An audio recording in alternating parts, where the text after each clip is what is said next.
last Prestidigitation of Christ.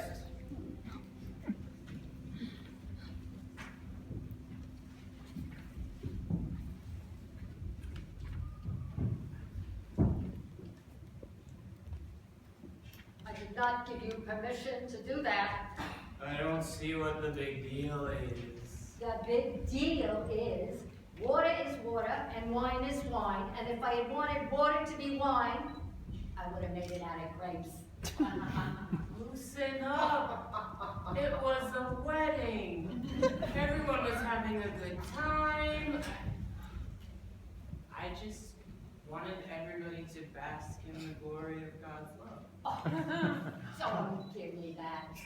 You and those layabout friends of yours ran out of booze and were too drunk to go to the liquor store. Okay, fine. So I made one little mistake.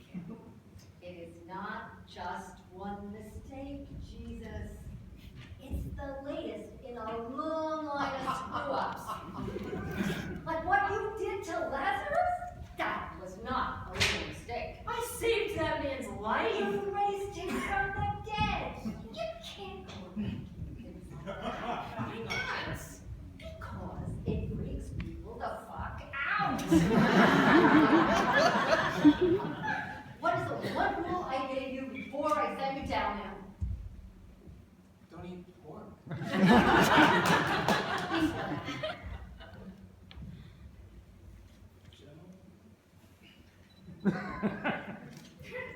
Don't sleep with a woman when she's on her period. After that. The temple should be 60 cubic Keep a wide. low profile. I told you to keep a low profile. Multiplying lows. It's not low profile. Walking on water is not low profile. Throwing a tantrum in the temple is not low profile. Do you know how many angry prayers I got about that? Huh? Come on, Jesus. The high priest, the head of the temple janitors union. Do you have any idea what a pain in the ass it is to deal with a janitor? But they were profaning your house with money. It's not profanity, it's business. Where do you think the money comes from to create new continents and people them with animals and plants? Trees don't grow on trees. What is the most important thing to remember when you're in charge of the universe? Be merciful and forgiving. Don't piss off the rich people. I sent you down there to get some experience, to learn how things work, so that when you were ready, you could take over. Not to do magic tricks for the devil. You know, I really don't appreciate you belittling what I do by calling it magic. They're miracles. They are not miracles. Creating the universe out of nothing but darkness and chaos, that was a miracle. Rivers of blood, frogs raining from the sky, miracle, miracle.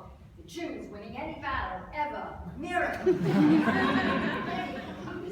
Prudish 13-year-old virgin who won't even give her own fiance a hand job to open her legs, miracle. What you do, not miracles. They are politics. Prestidigitation. So what do you give me all these powers for then if you don't want me to use them? Haven't you ever heard of restraint, self-control, discipline?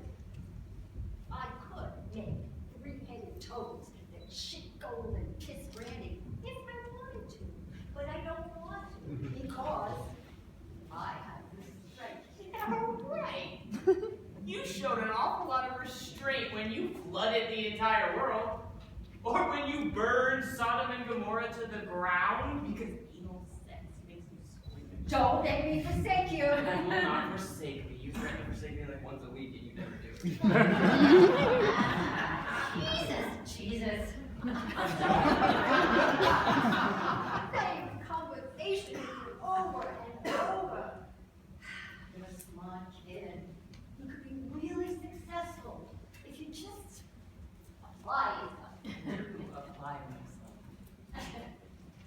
o'clock in the afternoon, and you're still in the road. How late night? Yes, smoking pot with those hippie friends of yours. They're not hippies. They're apostles. No, we were not smoking pot. Well, then what were you doing with them out till all hours of the morning? Talking. About what? Important stuff. Life. Philosophy. Love. Are you kidding? No! A man shall not lie with another man. It's an abomination. Over yourself, it's 33 AD already. Exactly. You're 33 years old and still single. What am I supposed to think? I told you. I have a girlfriend. That book. She's not. And the Schachter at that. No wonder you can't find yourself a nice Jewish girl going around the way you dress.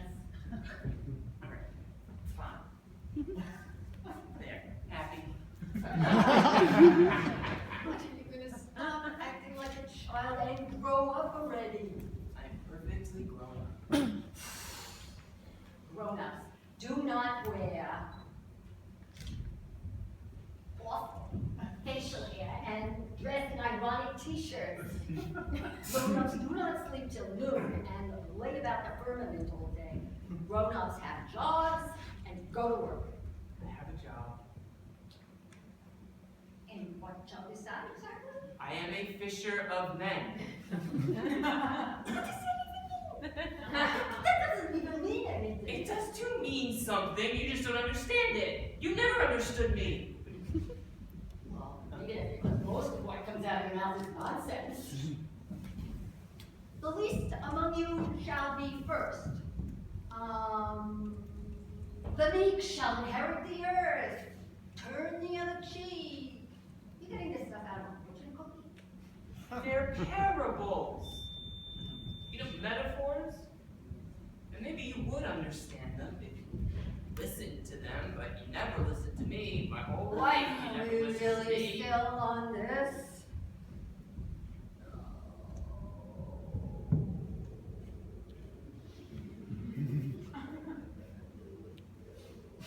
You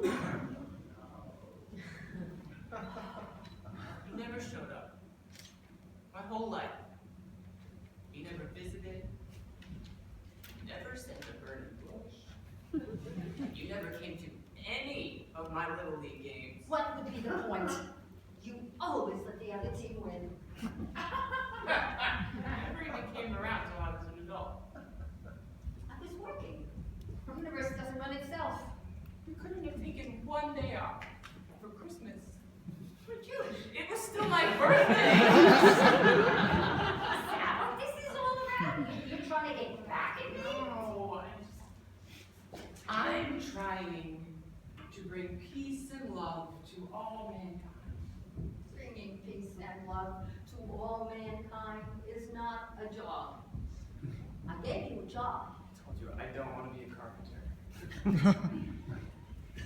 It's boring. It's wood, nails, hammer. Being a carpenter is good work. Man's work. There is nothing better you can do than make something out of nothing with your hands. You start with wood, work up, go to metal and stone, and finally you graduate to making something out of matter. And besides, it's good money. It's easier for a camel to pass through the eye of a needle than for a rich man to get into heaven. That is not true. See, right here, you can't go around making stuff up like that. I am the one who decides who gets into heaven. And I'm telling you, without a ring, you're getting in. What's the profit of it if you gain the whole world, but forfeit his Oh, soul? shut up already. No more parables, no more metaphors, no more sermons, no more walking on water, no more apostles, no more fucking prestidigitation. Tomorrow, I give you a haircut and a suit. You're coming into the office with me, and I'm sitting you to work. Oh, God. Don't Nick, it's high time you started earning your own weight around here. And don't I get any say? Yes! You get to decide if you want to be in charge of earthquakes and tornadoes or pestilence and drought. Your choice. I don't want to be in charge of either. Well, I can't exactly give you more insight on your first day. You gotta work your way up, just like everybody else. Oh, you're not kidding. I can't go to work with her. Such a crybaby. Once you get used to working every day, It's you'll not find the working that I have a problem with. It's the wars and the plague and the famine. And the earthquakes and the tornadoes and the volcanoes and the floods and the droughts and the poverty and the starvation and the sickness and the disease and the violence and the swarms of locusts and the giant man-eating fish and the pillars of salt. those are the best parts of the job. Why? Why would you put all those people up there just to make them so unhappy? Because they're not supposed to be happy. Happy people don't get down on their knees and pray for things, you know? Happy people don't sacrifice animals in the desperate hope of avoiding famine and death. Happy people don't build temples to assuage the anger of invisible gods. They build shopping malls and Starbucks. Oh my. You. That's what you're really upset about, isn't it? You're not angry with me because you think I'm goofing off. You're worried that the humans might stop worshiping. No. Yeah, you can't bear the thought that they might actually like my approach better than yours. That is not That true. maybe they're tired of obeying an angry, vengeful bully who sets outrageously unrealistic expectations and who doesn't bother to say 2 words except to thunder and yell. Projecting much? You're afraid the humans might stop praying to you and start praying to me. Trust me, the humans will never pray you. Sure they will. Because I treat them with love and kindness rather than anger, wrath. They want anger and wrath. They need anger and wrath. Fear of mine, anger and wrath, is the only thing that keeps the humans from disaster. I don't believe that. No? Come over here. Look over there, what do you see? I see beautiful but lost beings with a lot of potential, desperate for someone to show them some compassion. No. You see ants. Tiny, insignificant, mindless little ants sitting on their ant asses in the dark. They have ant brains, ant dreams, and ant potential. They are capable of stupidity, cruelty, and destruction, and that is all they will ever be capable of. My anger is the only thing that keeps them from destroying their entire world and themselves with it. Act. If you cast your lot at them, sooner or later, they will destroy you too. What did you create all this for then, if that's what you think of them? I didn't do it for them, you imbecile. I did it for you. So you would have it easier than I had. So that when you started out, you would find nothing but primordial chaos. I worked my ass off. Making mistakes, rolling around, starting over, putting in 80, 90-hour weeks, skipping vacations, and yes, birthdays, trying to make something strong and lasting so you wouldn't have to, so that one day, when you're old enough, I could hang out a sign that says, Yahweh and Son. We could rule the universe together. All this is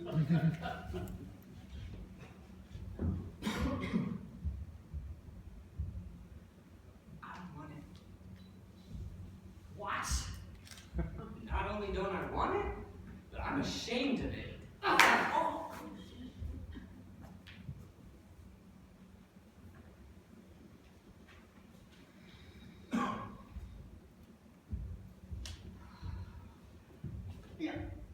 No, I don't have to. The humans will do it for me. I pity you, son. You are in for a very rude awakening. You think you're going to go down there and save them, and they're going to be grateful and hail you a hero. You're not. You might save them, but they will hate you for it. They will hate you because you are so much better than them, so much nobler, more generous, more loving, more kind. You will go down there and glow with the light of the divine, and they will do everything in their power to snuff that light out. Because you are a walking, talking reminder of everything they could be, everything they want to be, but no, they will never be.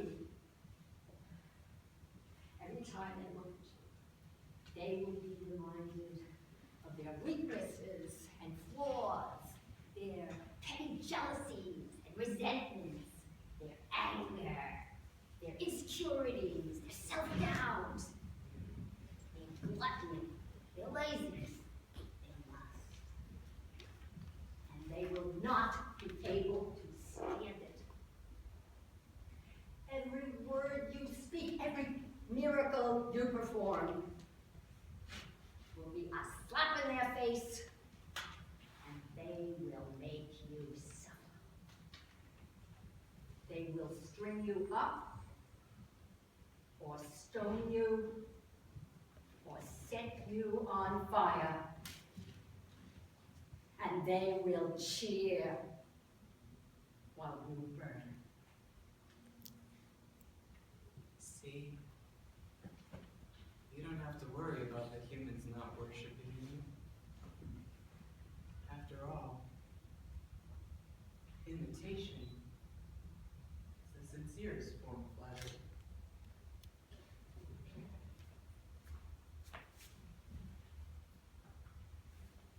Jesus, get back here! I am not done talking to you! I am the supreme ruler of the universe! You do not walk away from me! I will forsake you this time! I swear! That's it! Gabriel! Gabriel! Get me that no good friend of my son. What's his name? Judas? He thinks hammer and nails are boring. I'll show him just how exciting they can be.